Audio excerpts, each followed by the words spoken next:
sightseeing. Yeah, we're doing the Chud Star Tours. Let's see, who lives there? That's where Gary Coleman's body is. Okay, we're going up the hill. We're going to the really ritzy part of town. Manute Bowles' house? It's Willem Dafoe's bachelor pad. This is interesting. This is a flat shared by two people. Morrissey, the musician, Albert Pyun, the filmmaker of Sword and the Sorcerer. He lives with Morrissey up in there. This Art Deco establishment belongs to Elizabeth Shue, except on the weekends, and that's where Morgan Freeman hangs out when he's not being Morgan Freeman. That bug zapper right there is the official bug zapper of William Shakespeare. This woodpile is where Margot Kidder lives. This little house is where Uwe Boll houses his talent when he's not using it. Okay. It's often occupied. That's the drainage for when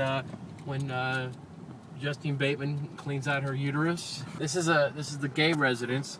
There's gay men in there.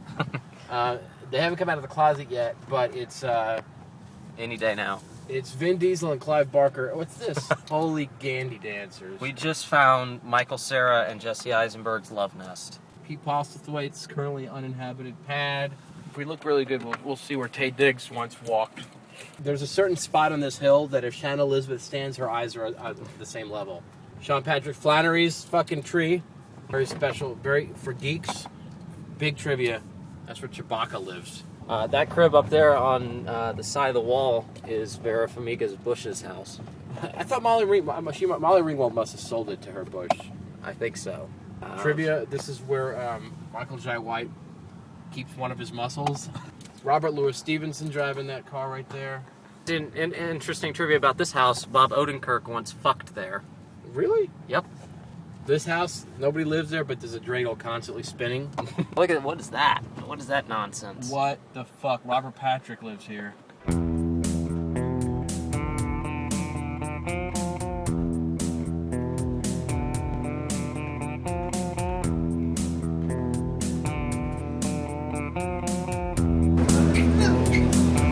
You wanted to know feudalism, so we would stay together with my raw dirt. I'm standing at the sea, and I'll tell you why. As we've wandered this surf, I've thought of the movie Cloverfield, a movie that I'm a supporter of, and a movie that I think a lot of people dislike or have grown tired of.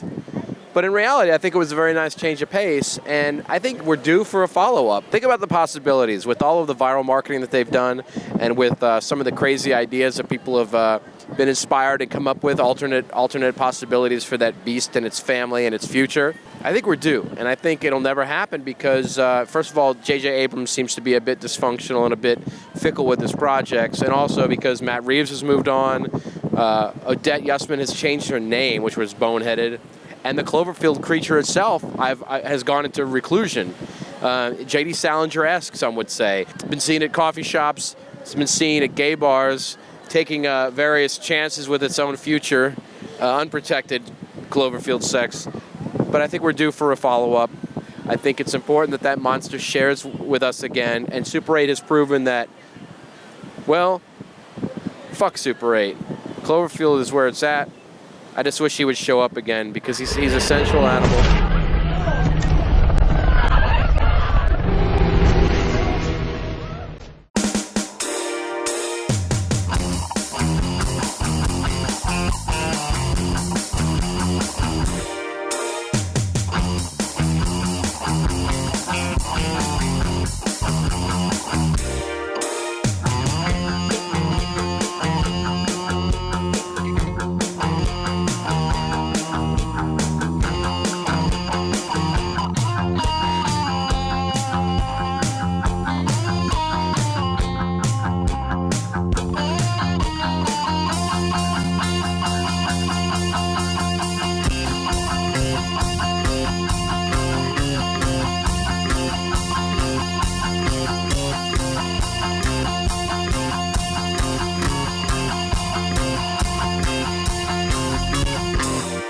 See that truck? You know who drives that truck?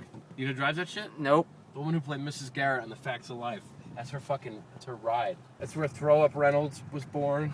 Oh my God, I never thought we'd see it. What? That's where Kurtwood Smith hangs out. Trawl.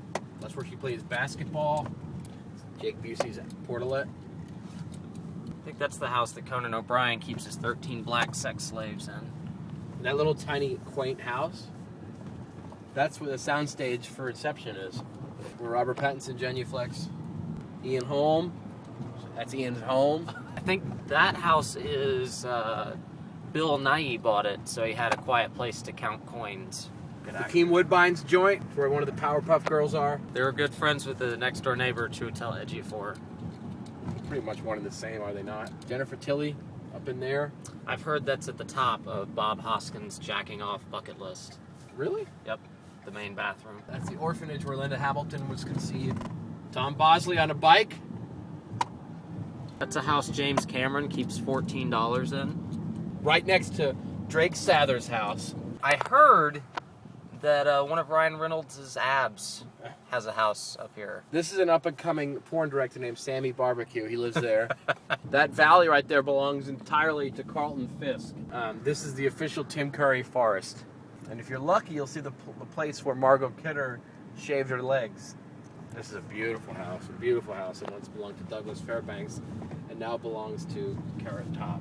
This is where Mos Def discards all of his Game Boy cartridges. This is where Malcolm McDowell's baby showers are held. Rip Torn, up in this, the yellow toilet. Those stairs lead directly into the snatch of Phoebe Cates.